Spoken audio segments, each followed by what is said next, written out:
गांव के सेठ की बेईमानी बहुत समय पहले की बात है। एक छोटा सा गांव था, सुरजनपुर। यह गांव खेती किसानी और पशुपालन से चलता था। गांव के लोग सीधे सादे, मेहनती और ईमानदार थे। लेकिन इस गांव में एक सेठ भी रहता था, सेठ बनवारी लाल। सेठ बनवारी लाल गांव का सबसे अमीर आदमी था। उसके पास अनाज के बड़े बड़े गोदाम, बैलगाड़ी, खेत और ढेर सारा पैसा था। गांव के किसान जब भी तंगी में आते, सेठ से कर्ज लेने जाते। लेकिन सेठ बहुत चालाक था। वो गांव वालों को जरूरत के समय थोड़े से पैसे देता और बदले में उनके खेत या घर गिरवी रखवा लेता। धीरे धीरे पूरे गांव का आधा हिस्सा उसकी पकड़ में आ गया। सेठ की बेईमानी। एक साल गांव में बहुत भयानक सूखा पड़ा। खेतों में पानी नहीं था, फसलें सूख गईं। किसान परेशान हो उठे। भूख प्यास से बच्चे रोते और बूढ़े लोग चिंतित रहते।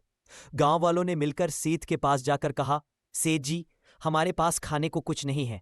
आपके गोदाम में इतना अनाज पड़ा है, हमें थोड़ी मदद कर दीजिए, हम मेहनत करके चुका देंगे। सेठ बनवारी लाल मुस्कुराया और बोला, ठीक है, मदद तो करूंगा, लेकिन ब्याज दोगुना लगेगा। अगर अनाज समय पर नहीं लौटाया तो तुम्हारे खेत और घर मेरे हो जाएंगे। बेचारे किसान मजबूरी में मान गए। सेठ ने चावल और गेहूं के बोरे दिए, लेकिन तौल में बेईमानी की। वो हर बोरे में 5 से 6 किलो कम भरता और हिसाब में पूरे का पूरा लिख देता। गांव वालों को उसकी चालाकी पता तो थी, पर उस समय भूख से बचने के लिए कुछ कह नहीं पाए। गांव में आक्रोश दिन बीतते गए। गांव में सूखा और बढ़ा। फसल नहीं हुई तो किसान सेठ का अनाज कैसे लौटाते। सेठ रोज रोज धमकी देने लगा। कभी किसी का बैल छीन लेता, कभी किसी की जमीन। यहां तक कि एक किसान की छोटी झोपड़ी भी कब्जा कर ली। गांव वाले सहते सहते तंग आ गए। सबने पंचायत बुलवाई। पंचायत में बूढ़े राम खेलावन बोले, भाइयों, अब बहुत हो गया। सेठ ने हमारी मजबूरी का फायदा उठाया है। हमें उसके खिलाफ खड़ा होना होगा। अगर हम एक नहीं हुए तो वो हमारी आखिरी सांस तक सब लूट लेगा। गांव की औरतें भी बोली, बच्चों को भूखा मारकर यह सेठ अपने गोदाम भर रहा है, अब और नहीं सहेंगे। गांव में गुस्सा फैल गया। पूरा गांव एक साथ उठ खड़ा हुआ। सच का पर्दाफाश। अगले दिन सब लोग सेठ के गोदाम पर पहुंचे। वहां सेठ अपने नौकरों के साथ अनाज गिन रहा था। गांव के मुखिया ने कहा, सेठ जी, हमें आपके हिसाब की जांच करनी होगी। हम जानते हैं कि आप तोल में धोखा देते हैं। सेठ हंसकर बोला, तुम सब गवार हो, मेरे हिसाब को कौन जान सकता है।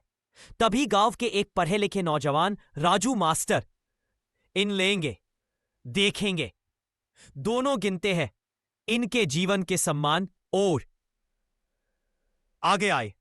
उन्होंने तोल का तराजू ठीक करवाया और सेठ के बोरे तोलने लगे।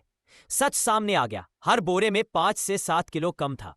गांव वाले दहाड़ उठे, धोखेबाज, बेईमान, तूने हमारी भूख का मजाक उड़ाया है। सच का पर्दाफाश। अगले दिन सब लोग सेठ के गोदाम पर पहुंचे। वहां सेठ अपने नौकरों के साथ अनाज गिन रहा था। गांव के मुखिया ने कहा, सेठ जी, हमें आपके हिसाब की जांच करनी होगी। हम जानते हैं कि आप तोल में धोखा देते हैं।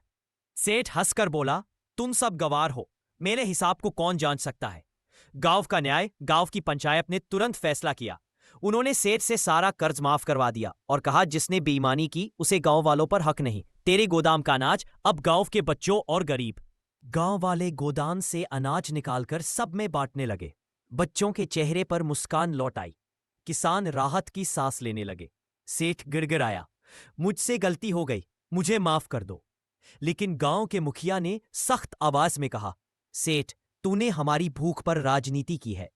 अब तू सिर्फ अपना मेहनत का खाएगा, बेईमानी से नहीं। सेठ को गांव से निकाल दिया गया। सीख उस दिन के बाद गांव वालों ने ठान लिया कि वे किसी पर इतना निर्भर नहीं रहेंगे। सबने मिलकर तालाब खुदवाए, नए कुएं बनाए और खेती में नई तरकीबें अपनाई। गांव फिर से खुशहाल हो गया। लोग आज भी कहते हैं, बेईमानी चाहे कितनी भी ताकतवर क्यों ना हो, लेकिन जब पूरा गांव एकजुट हो जाए तो सच की जीत होती ही है।